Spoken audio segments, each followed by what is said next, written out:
평범한 한국 엄마들의 작가 데뷔 이야기. 엄마 작가가 되다. 9번째 이야기. 엄마의 문장의 길화경 작가님을 모셨습니다. 엄마의 문장을 딱 처음 열면 좀 이제 아픔에 대해서 먼저 나오는 것 같아요. 네. 이제 작가님이 자신의 아픔을 글로 쓰고 또 쓰면서 다시 대면하고 그런 작업이 작가님한테는 어떤 의미였는지 궁금해요. 네. 아픔을 다시 대면해서 직면해서 글을 쓴 거에 대한 의미. 아마 그런 계기가 된 것 같아요. 당당하고 온전하게 살아갈 수 있었던 어떤 계기. 왜냐하면 정말 나 어떻게 살지라는 그 물음 앞에서 아무것도 할 수 없었던 그 시기가 이제 지나고 어쨌든 새로운 직업도 생기고 그 아프던 아이도 너무 건강하게 잘 자라고 있으니까 그 시간을 지나와서 이제 과거의 어떤 시절의 나를 들여보면서 그때 너무 절박해서 아프고 뭐고 다 그냥 우겨놓고 그냥 두루뭉술하게 이렇게 덮어버렸던 것들을 이제 좀 여유 있게 이렇게 보면서 지난 시절의 나를 좀 다독이면서 잘 보내주는, 그러니까 좀 토닥여주는 시간도 되고, 그래서 이제 그런 시간을 가지니까 지금의 나는, 내일을 살아가는 오늘의 나는 조금 더 당당하고 온전해지는 것 같아요. 그런 의미가 좀 있었어요. 그래서 아픔이 지나왔기에 쓰면서 느꼈던 치유의 어떤 경험이었던 것 같아요. 네. 그러니까 이 책의 표지에도 있는데 마흔쯤에 이제 엄마들이 다들 흔들리잖아요. 저도 맨날 아들이 문제가 생기면 흔들리고, 많은 엄마들이 어쩔 수 없이 자식을 키우면서 흔들리는 경우가 되게 많은 것 같아요. 네. 근데 말씀하셨듯이 자기 자신의 어떤 아픔을 다시 바라보고 한 1년쯤 더 지나서 객관적으로 보니까 그런 과정에 있어서 온전해질 수 있었다. 네. 네. 그래서 어쩌면 지금 여기 많이 오신 분들도 글을 쓰시려고 준비를 하시는 것 같은데, 다른 엄마 작가분들에게 용기를 주신다면 그런 부분에 대해서. 제가 이제 지나와서 이제 할 수 있는 말은, 제가 좋아하는 문학평론가님 신영철님이 있는데, 그분이 말씀하시기를 어떤 대상을 이해하고 가장 사랑하는 방법으로는 시간을 들여서 그것을 정확하게 바라보고 옮기는 일이라고 하셨어요.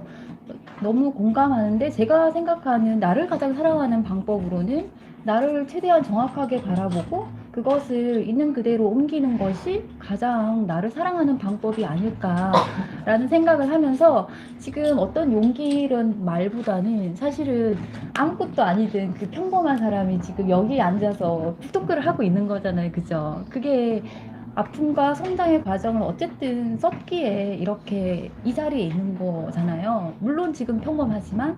그래서 쓰면 좋겠어요. 쓰면 좋겠고, 근데 한 가지 이제 정말 말씀드리고 싶은 것은 무엇이냐면, 우리가 쓸 때 이제 뭐 요즘에 치유의 글쓰기 이런 것들이 많잖아요. 근데 정말 염두에 둘 것은 무엇이냐면, 만약에 내가 여기 아픔이 있잖아요.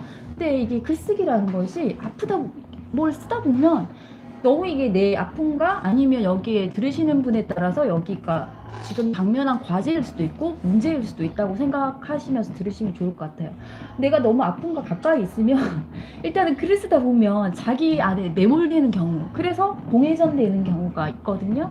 그럴 때는 내가 여기 너무 가까이 있을 때는 모든 거 온통 아픔밖에 안 보여. 아픔 중에 정면밖에 안 보이거든요. 그러니까 일단은 알아차리고 내가 너무 여기에 매몰되는구나. 그래서 거리를 두는 거죠. 근데 이 거리를 둘 수 있는 방법은, 저는 자기와의 거리도 되게 중요하다고 생각해요. 나를 유지하기 위해서. 근데 지금 달리기 이야기가 조금 나올 건데, 이렇게 할 수 있는 힘은 몸을 움직여서 내 안에 활력을 끌어올리는 거예요. 그래서 간격을 띄워요. 그러면 여기에 이 아픔이 다라고 생각했던 건데, 여기쯤 나오면 나를 구성하는 게 이 아픔만 아니라 이 가능성들도 있구나라는 걸 어렴풋이 느낄 수 있거든요. 그러면 여기서 또 할 수 있는 게 뭐냐면, 제가 했던 방법은 일단 몸을 움직이고, 이 간격 안에서 되게 많은 커뮤니티 많잖아요. 이렇게 좋은 사람들 많잖아요. 그래서 적극적으로 사람들을 만나는 거죠. 책보다는 저는 사람을 일단은 사람보다 좋은 환경은 없다고 생각해요. 그래서 만나서 이야기를 나누다 보면 온라인은 저렇게 빛나던 사람인데 지인이 돼서 이야기를 나눠보면 이 사람은 고충이 있구나, 아픔이 있구나, 문제가 있구나. 그러면 그 아픔의 목록과 항목은 다 달라도 나만 힘든 게 아니네? 이 유일성에서 되게 자유로워질 수 있거든요. 그렇기 때문에 그러면 이 좋은 사람들과 만나다 보면 이제 조금 각도를 틀 수가 있어요. 이렇게 조금 해서 가능성에 대해서 이 사람 통해서 나 파이프라인 만들어서 샤워하우스 할까? 뭐 이런 식으로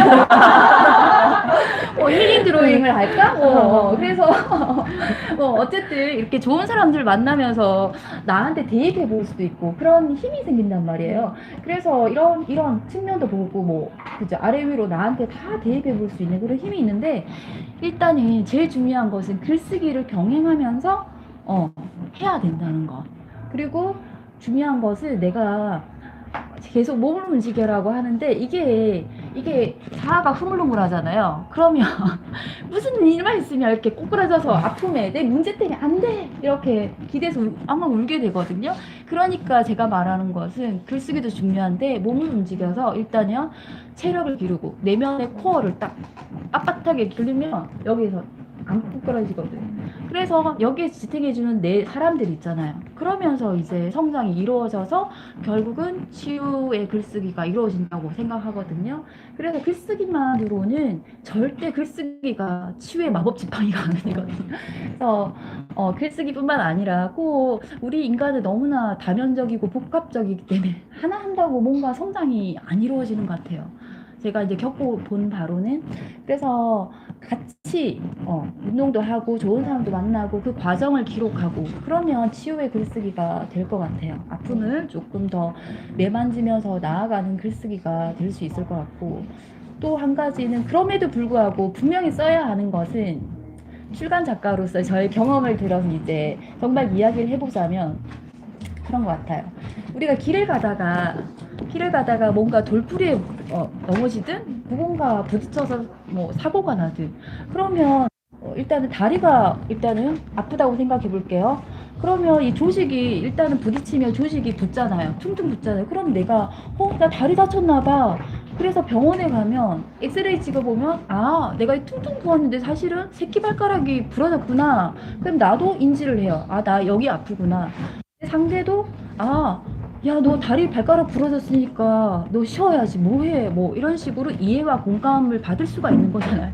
근데 세상에 마음에는 뼈가 없잖아요. 뼈가 마음에 뼈가 있어가지고 너랑 부딪혀서 나 너 때문에 마음골짜기 세 번째가 부러졌어 엄청으로 가고 싶어. 근데 그게 안 되니까. 근데 그 아픔의 정도는 사실은 그 아픔의 정도는 나도 모르잖아요. 그게 어떤 지점인지 어떤 어디 뿌리가 아픈지를 사실은 어떤 아픔이 있을 때는 그 과정에 딱 부딪혔을 때는 온몸이 퉁퉁 부어서 온 전체가 내 아픔밖에 안 보이잖아요. 그러니까 시간을 들여서 나를 정확하게 보려면 운동을 하면서 활력을 생기면서 그래서 이제 그것을 정확한 지점. 나를 보면 내가 이 지점이 아팠는데 이 사람이랑 부딪혀서 여기가 아팠는데 사실은 나 유년에 이런 상처가 있어서 조금만 데워도 아프구나. 아니면 내가 여기가 아프다고 생각했는데 내가 들여다보니까 여기였어. 근데 방사통이었어. 뭐 이런 식으로 어쨌든 그 아픔은 자신만이 말할 수 있는 거잖아요. 그죠? 누가 내 아픔에 대해서 이야기를 할 수 있겠어요. 그러니까 자기의 아픔은 자기가 쓸 때 그리고 저처럼 아픔과 성장의 기록을 쓰니까 어떤 현상이 일어났냐면 내가 아무리 잠 못 자고 힘들다고 울부짖어도 전혀 공감 못하던 그 사람이 책을 보고서는 그렇게 힘들었어? 소설 쓴 거 아니야? 라고도 이제 이야기는 했지만 어쨌든 이해받을 수 있었고 그리고 엄마도 그렇고 뭐 제 가까이 친구들도 야 너가 그렇게 힘든 시간을 보낸 줄 몰랐어 뭐 네가 그런 마음으로 달리기를 한 줄 몰랐어 라고 이제 뒤늦게 이해와 공감을 받을 수 있었거든요. 그러면 그럴 때 이제 제가 모르는 독자분들도 제 책을 읽고 작가님 저만 그런 줄 알았는데 너무 위로와 위안이 되었어요 라는 말을 들었을 때 그러면 그 아픔은 저한테는 눈물이었지만 상대에 갔을 때는 아픔을 닦아주는 눈물이 되었던 거죠. 그러면 이 상황을 본다면 아, 내 아픔, 나를 구성하는 이 아픔의 옷을 제가 치유의 옷으로 갈아입혀 준 거잖아요. 내 아픔을. 그러면 이 아픔, 내 못난, 나를 아프게 했던 이 아픔마저도 내가 끌어안아서 이 아이를 다른 옷으로 갈아입혀 줄 수 있는 그 힘을 생긴 저는 얼마나 더 단단하게 앞으로 나아가겠어요. 그러니까 많은 사람들이 정말 쓰는 걸 끝까지 놓지 않고 자기의 성장, 아픔을 넘어서는 성장의 기록까지 꼭 끝까지 쓰면 좋을 것 같아요. 네. 이제 끝내도 될 것 같아요. 내용이 다 나와버렸어. 아, 예. 듣는 내내 마음이 왔다 갔다 하면서 눈물이 날 것 같기도 하고, 괜찮기도 하고, 그동안 얼마나, 또 달리면서 많은 생각을 하셨는지 이해가 됐어요. 그래서 책을 쭉 보다 보면 일정 기간 그래도 몰입을 통해서 본인이 경력 단절로서 자기가 하고 싶었던 일이 있었는데 그게 스톱이 된 거를 이겨냈던 과정을 제가 봤거든요. 네네. 그래서 뭐 엄마들은 어쩔 수 없이 결혼하고 아기 낳고 그런 과정을 대부분의 엄마들이 겪는단 말이에요. 네. 그랬을 때 다시 한번 자기 일을 찾는 어떤 노하우? 작가님은 어쨌든 찾으셨으니까 그거를 좀 알려주시겠어요? 제가 처음에 책을 출간해서는 너무 많은 인풋은 필요 없다라고 말을 했어요. 너무 많은 인풋은 필요 없다. 근데 지금 와서 생각해 보니까요. 그때 너무 갈급한 마음에 그 영혼이 너무 허기진 어떤 짐승의 한 마리가 정말 이것을 채우기 위해서 모든 것을 허겁지겁 먹어치우듯이 책도 읽고 강연도 듣고 유튜브도 찾아 듣고 막 돈 싸들고 막 가서 막 컨설팅도 받고 막 북도 하고 막 이랬단 말이에요. 근데 이제 그런 시간들이 지금 말할 수 있는 것은 모든 경험은 옳다. 그러니까 하면서 그 큰 질문 앞에 나 뭐 하고 살지? 나 지금 이제 간호사는 못할 것 같고 뭐 해야 될까라는 그 제로 베이스에서 근데 그런 부딪힘 속에서도 되게 먹어치우는 그 속에서도 질문이 되게 구체화되더라는 걸 제가 발견했어요. 그러니까 이것도 먹어보고 저것도 먹어보고 막 배가 고프니까 막 이랬는데 이거 아니야 저거 아니야 저만의 기준이 생기는 거죠. 그런 과정을 통해서. 그래서 저는 지금에서는 이제 그런 과정을 통해서 점점 질문이 좁아지니까 너 왜 그래? 나 일하고 싶어. 그러니까 자기와의 대화가 되는 거죠. 그럼 언제부터 나갈 수 있는데? 둘째가 4살 때부터는 내가 조금 마음 덜 불편하게 나갈 수 있을 것 같아. 그럼 뭐?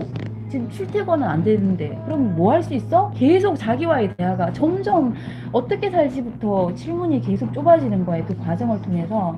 그래서 결국은 그러면 애를 보면서 일을 할 수 있는 것은 무엇일까라고 봤을 때 그때 이제 막 그때도 막 서치하고 다녔죠. 막. 근데 이제 딱 독서 지도사 양성 과정이 딱 눈에 보였어요. 근데 저는 그게 우연찮게 이렇게 보인 게 아니라 정말 막 다 알아보고 막 뭘 해야 될지 모르겠어 막 절레절레 하는 순간에 이렇게 온 거라고 생각하거든요. 질문을 가지고 계속 보니까. 그래서 결국은 이제 독서 지도사 과정을 이제 마쳐서 이제 아이들을 어린이집에 딱 4살 이제 어린이집 보낼 때 시작을 했어요. 그래서 한 3시 반에 어린이집에서 마치고 오잖아요. 근데 초등 논술이면 1시 넘어서부터 3시 반 사이에 그러니까 처음에 일을 시작할 때는 정말 한 타임 기껏 해야 뭐 일주일에 한 몇 타임밖에 못했어요. 그럼에도 불구하고 너무 숨구멍이에요 그게. 그래서 이제 점점 이제 시간을 애들이 커가면서 늘려가면서 자리를 잡았는데 어쨌든 지금에 와서 그 노하우라고 말할 수 있는 것들은 일단 다 해봐라. 다 해보고 네가 계속 자기와의 대화하면서 한번 찾아봐. 그러면 내가 질문이 있으면 분명히 세상은 천지 널려있는데 그게 맞는 답은 내가 부르는 거다. 그러니까 예전에 인풋 하지 마라 뭐 너무 막 이랬는데 그냥 다 해보고 느껴보고 죽어봐야지 지옥을 안 나고 다 해봐 하고 너한테 맞는 걸 찾아봐 이런 말을 해주고 싶어요. 그러면 그 몰입을 위해서 다 해보고 일단 다 해보고. 다 해보는 게 좋은 것 같아요. 그러니까 저도 최근에 힐링 드로잉 배우면서 그러니까 그림이 그리고 싶은데 그릴 줄도 알지만 뭔가 이렇게 자극이 없으면 안 하게 되잖아요. 글 그쵸. 쓰는 것도 똑같고. 그래서 다른 북토크도 하고 그러다 보면은 다 하다가 자기가 제일 좋아하는 거, 재밌는 거, 그걸 하나 계속 놓지 않고 꾸준히 가다 보면 거기서 뭔가 발견하시는 분들이 있으시더라고요. 맞아요. 나의 식성을 알려면 뷔페처럼 다 먹어봐야죠. 다 먹어보고 나 이거 맞는 것 같아라고 하는 것 같아요.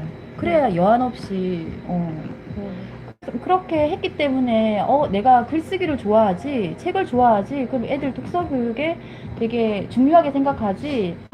이거밖에 없네 라는 생각이 들었어요. 그래서 그것을 공부해서 독서 지도사가 됐는데, 이것이 아이들과 책 이야기를 하고 글쓰기를 하다 보니까 내가 쓰고 싶어요. 그래서 결국은 작가로까지 이렇게 번질 수 있었다고 생각하거든요. 그래서 그런 경력의 환승이 정말 필연적인 환승이었다고 생각해요. 근데 이게 근데 이제 뭔가 있으면 뭔가 이만큼 뭐 나오신 것 같아서 아니야. 근데 이제 작가님은 그거를 딱 찾았는데 아직도 여전히 찾고 있는 엄마들이 있잖아요. 네, 그분들한테 뭐가 필요할까요? 더 먹어봐야죠. 더 시간이 더 필요하다. 네, 그 시간을 좀 두고 사실은 지나고 나니까 사실은 뭘 이만큼 쌓았다가도 내 체력이 안 돼서 제로 되면 전부 다 또 1년부터 쭉 다시 해야 되는 거잖아요. 그런 거 생각하면 건강한 체력이 있다면 조금 1, 2년 좀 어렵게 생각해도 될 것 같아요. 여유 있게. 네. 그래서 계속 공감하겠다. 그래서 이제 또 어쨌든 책을 쓰시고 그 전부터 달리기도 시작을 하셨다고 책에 나왔어요.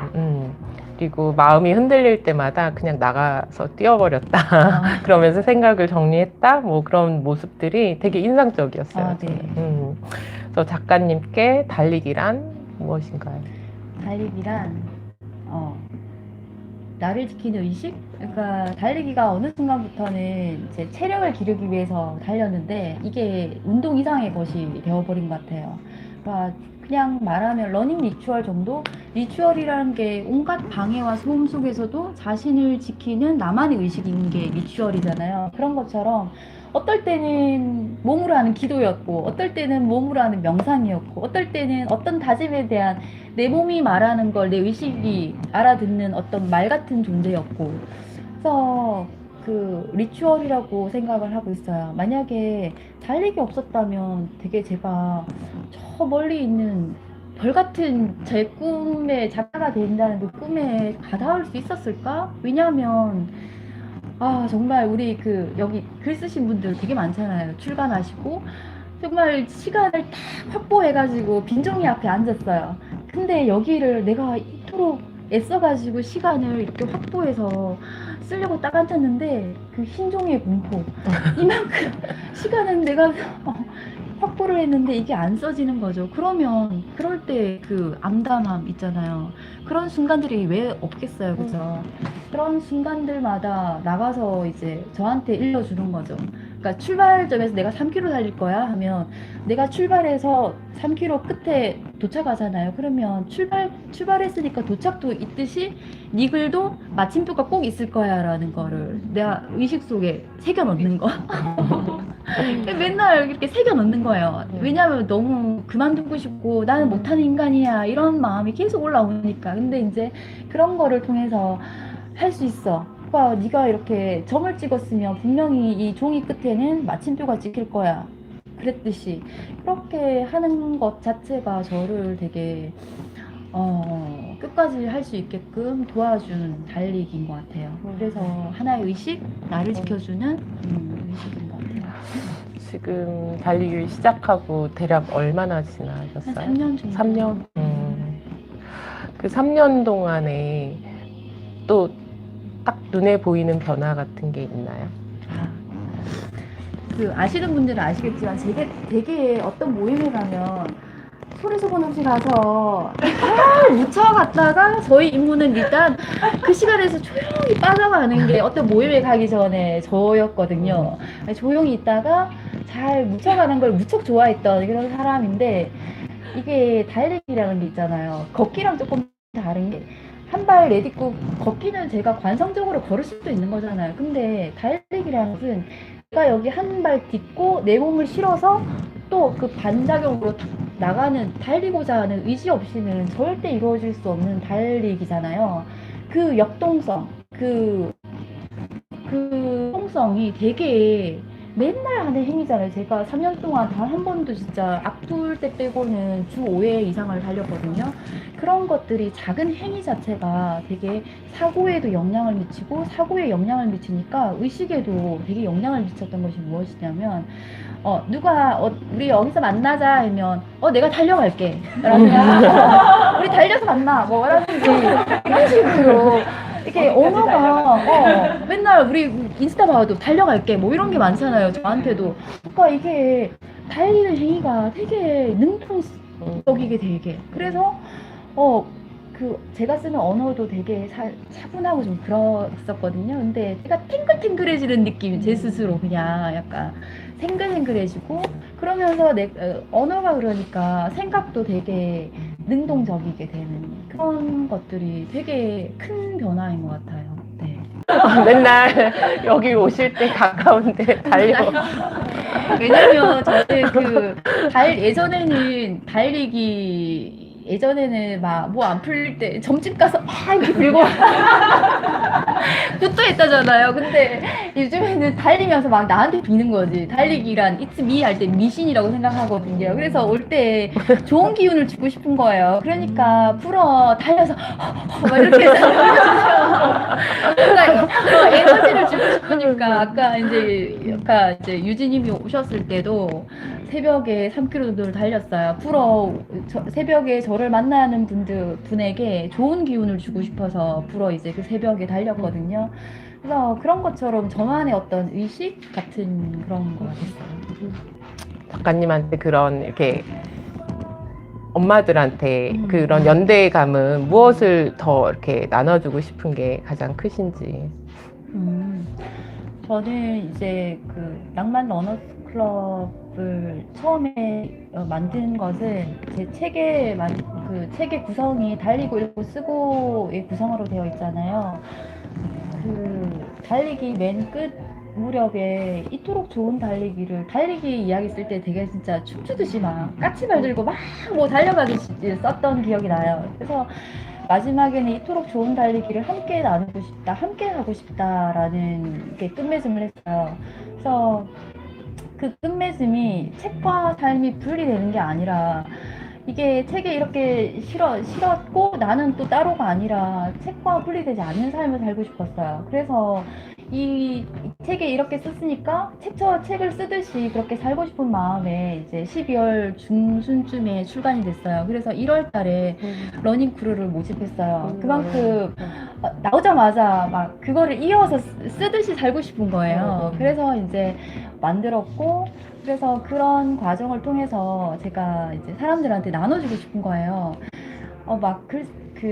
이 작은 출간일의 어떤 성공 경험을 통해서라도 어떤 한 인간이 성장하기 위해서는 제가 원체 에너지가 없었나 봐요. 활력이 너무 중요하다. 그래서 사람들한테 글쓰기도 중요하지만 이게 자아가 쪼글쪼글해져 있을 때는 글쓰기 정적인 것보다는 조금 뭔가 그 안에서 나오는 에너지를 차올라야 이렇게 차올라야 통통통통 부어서 이렇게 해야 펴고 싶은 마음이 생기는 거잖아요. 우리가 향상성이 있잖아요. 어제보다 나은 내가 되고 싶은 그런 마음에 이제 좀 제일 먼저 제가 도움을 줄 수 있는 것은 몸의 움직임이 좋아요라고 이제 말해주고 싶었고 그런 연대를 만들고 싶었고 그래서 사람들에게 최대한 그 생기, 활력 그래서 그 하는 행위에 되게 의미를 많이 부여해서 하려고 했는데 되게 안 달리던 사람이 달리는 거는 참 쉽지가 않더라고요. 그럼에도 불구하고 이제 줄창 이야기하는 것은 조금 제가 작가로서의 러닝 러닝 크루를 이제 끌고 가는 거니까 리더를 하고 있으니까 조금 문학적인 체험을 해드리고 싶다라는 생각에 이제 러닝 크루를 모집할 때도 우리가 함께라면 밤에도 무지개를 그릴 수 있어 라든지 함께의 힘, 못할 것도 할 수 있어 라는 어떤 달리기에 어떤 당신의 행위에 이런 의미가 있어요. 그러니 해봅시다 뭐 이런 것들. 우리 뜨겁게 달려서 우리 만나라든지 여름을 모집할 때는 사실은 그 여름에 달리자고 하는 게 되게 모집하면서 이게 될까? 뭐 약간 그런 게 있잖아요.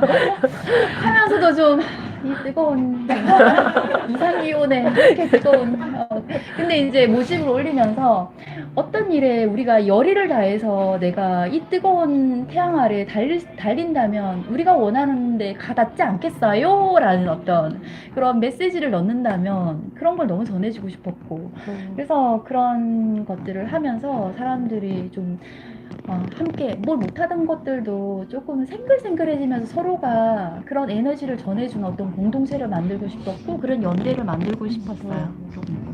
그런 의미가 있었죠. 그 다른 어머니들이 따라서 그래도 나가서 네.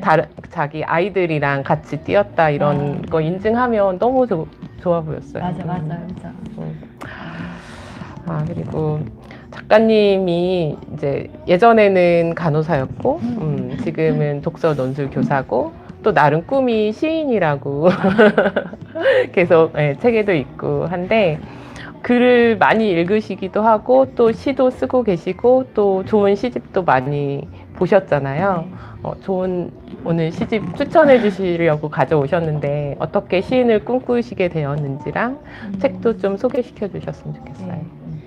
저는 그 책에도 나왔지만 시를 정말 흘려듣기 하듯이 너무 심심한데 할 게 없으니까 시 카세트가 있었어요. 그때 영어 흘려듣기가 있었어요.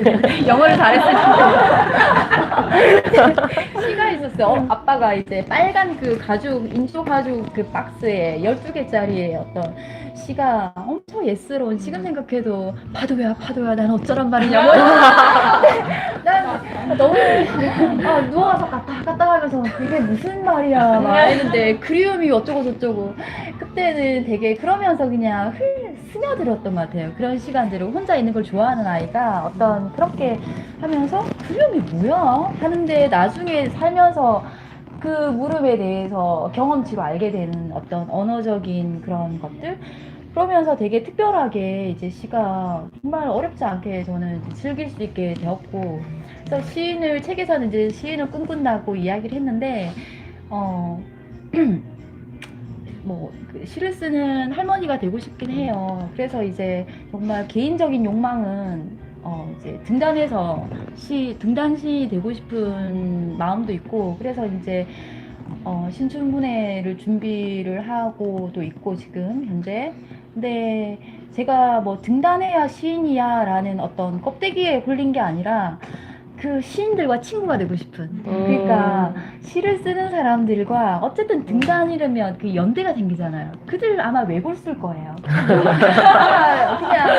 귀엽고 뭔가 자기만의 세계가 뚜렷한 사람이어서 뭐 우리처럼 이렇게 막 모여서 그렇진 않겠지만 어쨌든 그런 게 있다면 가까이 갈 수 있는 기회가 있고 그 세계에 접속되고 싶은 그래서 내가 선망하던 그 세계에 나를 데려가고 싶은 그 마음으로 이제 등단을 지금 준비를 하고 있는데 그런 의미로 이제 제가 작은 노력들을 하고 있는 게 있는데 요즘에는 인풋을 거의 안 하고 있어요. 왜냐면 내 안에 지금 뭘 써야 되니까 솟아나야 되는데 그래서 요즘 최근에 제가 많은 사람들도 만났던 이유도 그거 저의 작업 과정이기도 했어요. 왜냐면 내가 좋아하는 사람들을 만나면 내 안에 뭐가 나오지라는 거를 관찰하는 작업이었거든요. 그때 튀어나오는 것을 쓰고 싶어가지고 이제 많이 만나기도 하고 그런 이제 작은 저 스스로를 컨트롤하는 방법이기도 하고 그런 작은 노력들을 하고 있고 그 다음에 이제 시를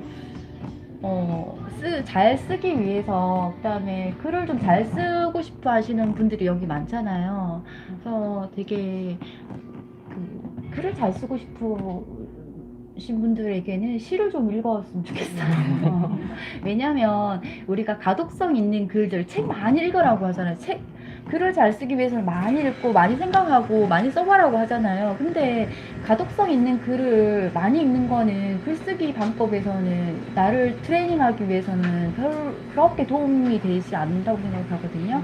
제가 생각하는 그냥 좋은 책은 그냥 작가 자체가 엄청 신선한 스토리를 가지고 있으면 그냥 그 책은 되게 그 자체로 그 사람 자체가 책이니까 좋아요. 근데 우리가 살고 있는 일상에서 똑같은 반복되는 일상을 좀 더 나만이 옮길 수 있는 어떤 글을 감각적인 글을 쓰고 싶은 마음이 있잖아요. 그럴 때는 저는 시를 썼으면 좋겠어요. 왜냐하면 가독성 있는 글은 어떤 거냐면 만약에 고속버스를 타고 고속도로를 그냥 목적지까지 내 목포로 가고 싶어? 그러면 목포로 가고 싶어? 그러면 여기에서 출발하고 그냥 고속버스 타고 슝 도착해서 빨리 도착하는 게 이게 가독성 있는 글이잖아요. 근데 시를 읽으면 일단 시를 읽으면 덜컹덜컹하는 버스에서 그냥 여행하는 기분. 쭉 가는 게 아니라 막 이런 거 있잖아요. 이런 배열이 언어의 배열이 있을 수 있어? 도대체 무슨 말이야? 가다가 끽 써고 가다가 끽 써고 이런 경우가 많아요. 그러면 이 섰을 때 내 사고에 뭔가 나타나는 거죠. 이게 이상한데? 이 어떻게 이런 단어를 쓸 수가 있지? 여기서 한번 풀 수 있는 거잖아요. 나의 생각이 원래 있던 생각을 조금 더 일으킬 수 있는 거잖아요. 그래서 언어적인 자유도 늘어난다고 생각하거든요. 그래서 시가 글을 잘 쓰고 싶으시다면 정말 시를 많이 읽고 많이 따라 쓰기도 하고 하면 되게 도움이 많이 될 것 같아요. 김영하 작가님도 어떤 매체에서 이렇게 말씀하셨어요. 작가님한테 이제 인터뷰할 때 물어봤대요. 어쩜 그렇게 작가님 글을 잘 쓰세요? 라고 물어봤더니 이제 그때 더듬어서 생각해보니 자기가 대학교 때 여자친구가 있었는데 여자친구한테 잘 보이려고 맨날 그렇게 만날 때마다 시를 외워서 읊어줬대요. 근데 지금에 와서 생각해보니까 그 경험이 나를 글쓰기에 자산이 된 것 같다. 그런 말씀 하셨거든요. 그런 것처럼 시 쓰기가 너무 좋은 것 같아요. 그래서 막 시 쪽에 원효대사도 아닌데 대사를 위해서 뭔가 사람들이 시를 많이 향유했으면 좋겠고 꼭 글쓰기가 아니어도 그렇게 좀 많이 접할 수 있으면 참 좋을 것 같아요. 그래서 이런 말을 하려면 등단 시인이 돼서 또 이야기를 한다면 또 좀 더 힘이 실어지니까 또 기대할게요. 네. 책 많이 가지고 오셨는데 소개 네. 좀 해주시겠어요?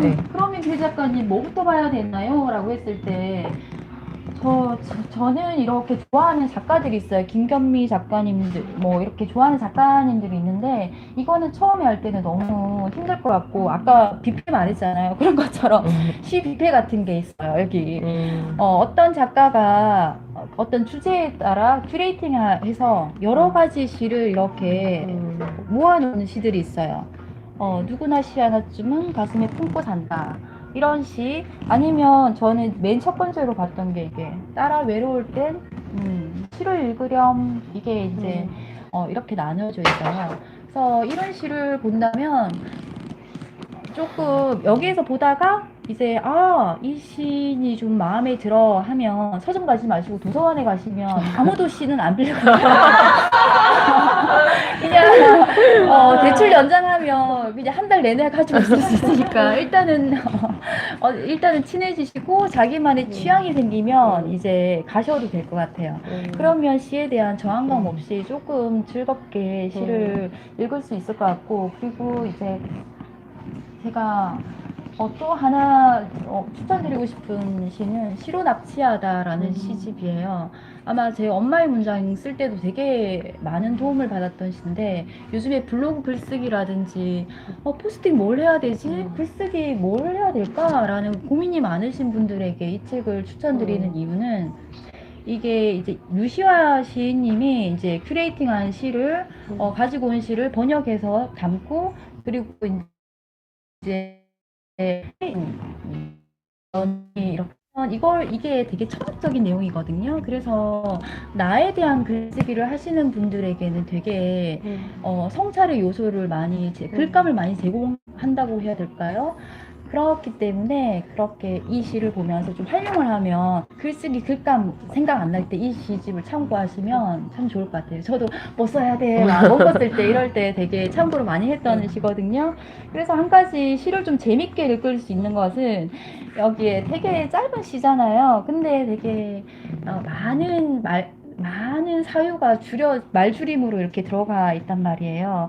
그 여백을 내가 이 시를 읽고 뭔가 무엇이든 떠오르는 게 있으면 루시아님의 어떤 해석 말고 그 위에 자기만의 이야기를 담아도 그 한 편의 글이 될 수 있는 요소가 많은 시집이거든요. 그래서 이렇게 활용하셔도 되고 저처럼 어떤 연 뒤에 저는 지금 이렇게 막 쓰기도 하는데 이 연이 끝났어요. 그러면 이어서 저만의 경험을 담아서 이 뒤에를 이어서 가도 되고 되게 혼자 하는 글쓰기 수업인 거죠. 그래서 그 교재로 사용하기에도 너무 좋은 시집이라고 생각해요. 이거는 꼭 글쓰기가 아니어도 되게 나를 한번 되돌아보는 나 찾기에 대한 그런 궁금증을 해결해 줄 수 있는 그런 시집이 될 것 같아요. 그렇고 그러면 제가 요즘에는 이 어린 왕자로부터 새드무비 박남준 시인님이에요. 예, 이제 이 시집으로 문학상을 2개인가 받았어요. 그래서 이제 이런 문학상을 받은 이제 선물 받았는데 이렇게 시인님의 사인은 참 특별하죠. 이렇게 이거를 보면서 너무 어려운 거예요, 사실은. 이런 여기에 있던 시랑은 또 완전 한 차원이 다른. 그래서 이 시인님을 이제 저는 필사를 할 때 한 시집을 통으로 이제 필사를 해요. 왜냐하면 그 사람의 온전한 렌즈로 그냥 한번 보고 싶은 거부터 이 사람의 렌즈로 세상을 한번 보고 싶은 그런 건데 너무 어려운 거예요, 진짜 이분의 시는. 그래서 제가 시를 어떻게 읽는지 저도 이제 만약에 이렇게 가다가 덜컥 서고 이런 지점이 너무 많은 시예요. 근데 이게 익숙해지면 나중에 내가 잘 기억이 안 날 것 같아서 이렇게 적어 놓고 있어요. 어떻게 제가 이 어려운 시를 읽냐면 제가 이렇게 적어 놨어요. 한번 공유해 볼게요. 이거 이제 시 필사하면서 시를 알아가는 방법에서 제가 이렇게 적어 놨어요. 진짜 이거 그냥 휘갈리면서 쓴 거예요. 그래서 대략적으로 아름다운 이치에 대한 글인데 너무 어려운 거예요. 하나도 모르겠어요. 그래서 1번 눈으로 흘려 읽는다. 2번 소리내어 읽는다. 3번 따라 쓴다. 4번 다시 한 줄 한 줄 읽다 보면 그 상황이 그려진다. 5번 자연을 관찰하는 시인의 마음이 어렴풋이 느껴진다. 6번 자연 관찰과 인간의 보편적인 진리를 결부시켜서 서술한 것이 보인다. 7번 다시 소리내어 읽어본다. 8번 매지가이처럼 처음엔 도통 모르겠지만 하나의 이야기가 되어서 보인다. 이런 보이는 것들이 그것을 저도 이 처음에 감각을 잃어버릴까봐 도통 모르는 시를 계속 보면서 저를 관찰한 내용을 이렇게 적어 놓는 거예요. 그러면서 이런 걸 보면서 이제 이 마지막 문장을 제가 이렇게 줄을 그었어요. 이 한 문장이 하나 갈고리에 걸린 거죠. 그럼 이걸로 제가 이제 제 글로 이어 쓰는 거죠. 이런 식으로 제가 혼자서 막 쓰고 있어요. 이렇게. 그래서 필사를 하면서 이렇게 따라만 적는 게 아니라 나 모르겠어 하는 마음도 여기 다 적는 거예요. 다 적어서 나중에 내가 좀 고수가 됐을 때 뭔가 이게 나중에 뭐 원고를 집필하든 할 때 되게 나의 자산이 될 것 같아서 이런 모르던 나의 모습도 여기 다 적어 놓는 거죠.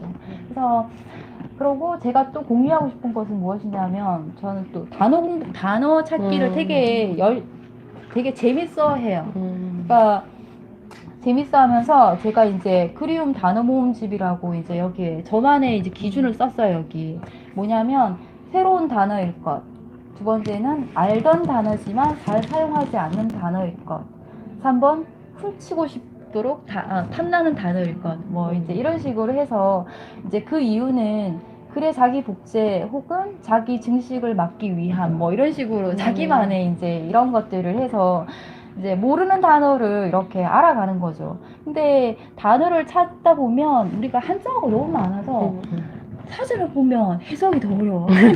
또 해석에서 나오는 그 단어 모르는 것도 또 적는 거예요. 이렇게 계속 알 때까지. 그래서 계속 나가는 부분이 있을 수 있거든요. 그래서 이렇게 단어 공부하시면 좋을 것 같고, 좀 내가 SNS 좀 응축되게 짧은 글에 좀 센스 있게 잘 쓰고 싶다 할 때 또 한 가지 트레이닝 방법은 뭐냐면, 우리가 이제 버스 타고 갈 때나 아니면 버스 옆에 광고 문구가 있잖아요. 그러면 그거를 이렇게 딱 보면서 막 내 거를 집어넣어 보는 거예요. 그게 하나를 빼가지고 내 단어를 집어넣어서 하나를 계속, 아니면 내가 저거 카피를 쓴다면 나 어떻게 쓸 것인지 막 이러면서 노는 거예요. 그러면 되게 짧은 시간이지만 SNS나 짧은 글로 나를 표현할 때 감각적으로 좀 세련되게 아니면 임팩트 있게 쓸 수 있거든요. 그런 팁도 있을 수 있고. 네. 근데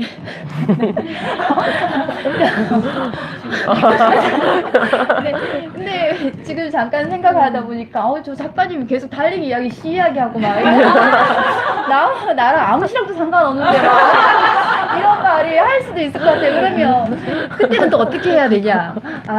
그럼 내가 6개월 뒤에 1년 뒤에 내가 이 자리에 앉았을 때 나 어떤 말을 저렇게 신나게 할 수 있을까를 생각해 보면 또 도움이 될 것 같아요. 자기 포장 뭐 일단. 그래서 어쨌든 모든 경험은 옳은 거니까요. 맞아요. 어쩜 이렇게 말씀을 잘 하시는지.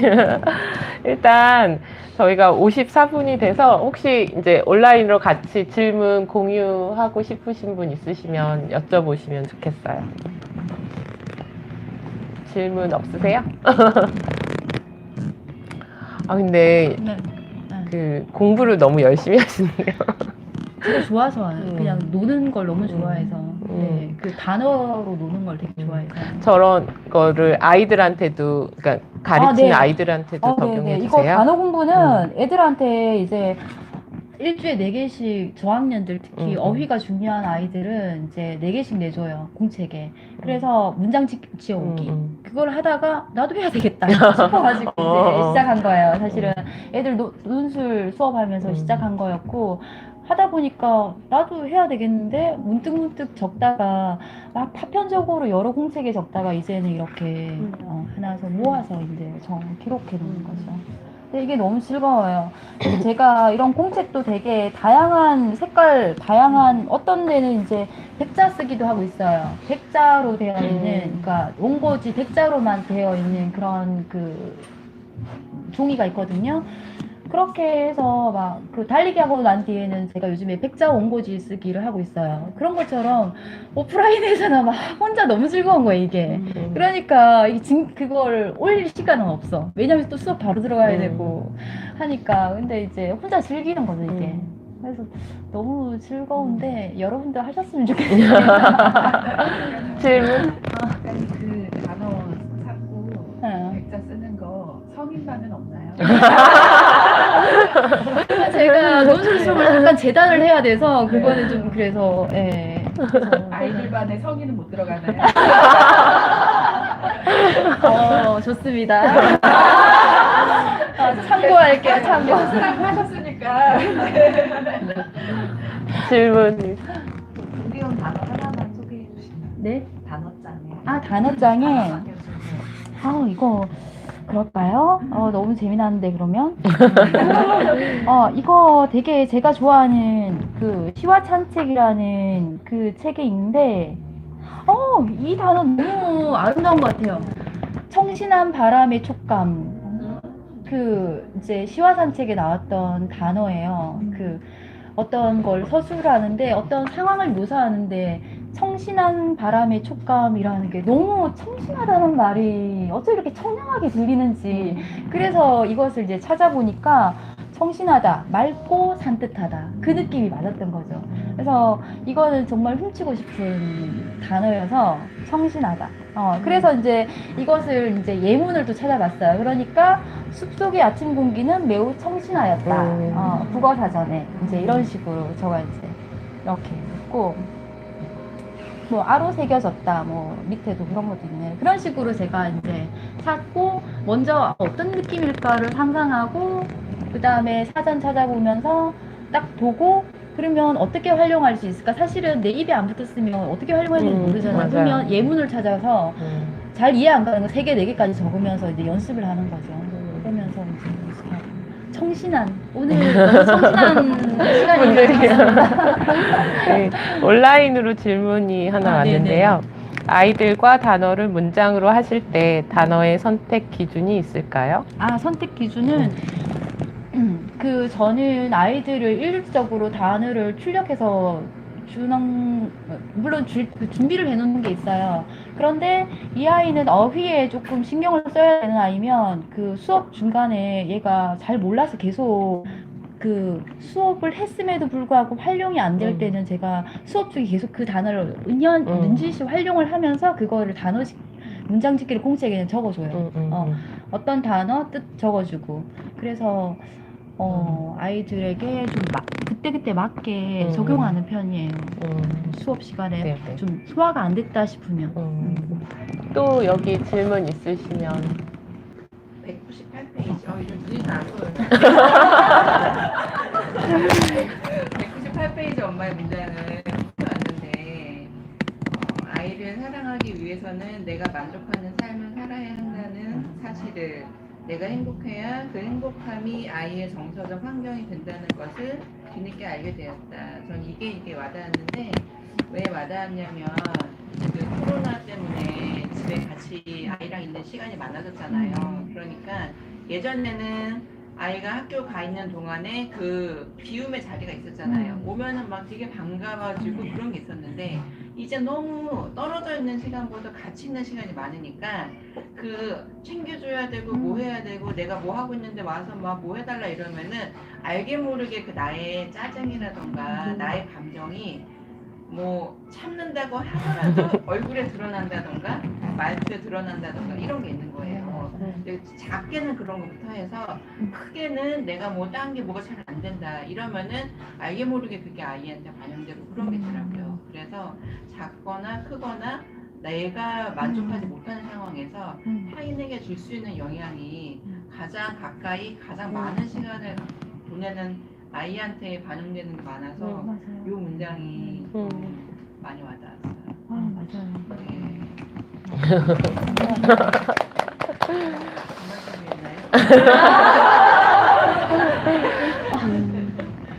이제 지금 다른 또 말씀해 주실 분 있으세요? 같이. 한 가지는 그 시화산체 한정원 작가님 네. 저 너무 좋게 아, 읽었는데 네.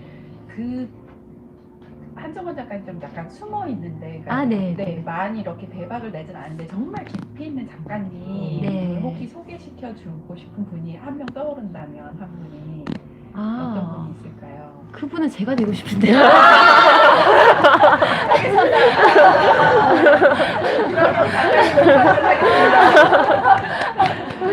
네. 아, 마무리하고. 네. 오늘 따뜻한 시간을 다 말씀해 주셨는데 따뜻한 시간보다는 청신한 시간이 될 것 같습니다. 네, 다음에 또 뵙는 시간이 있었으면 좋겠습니다. 감사합니다. 네.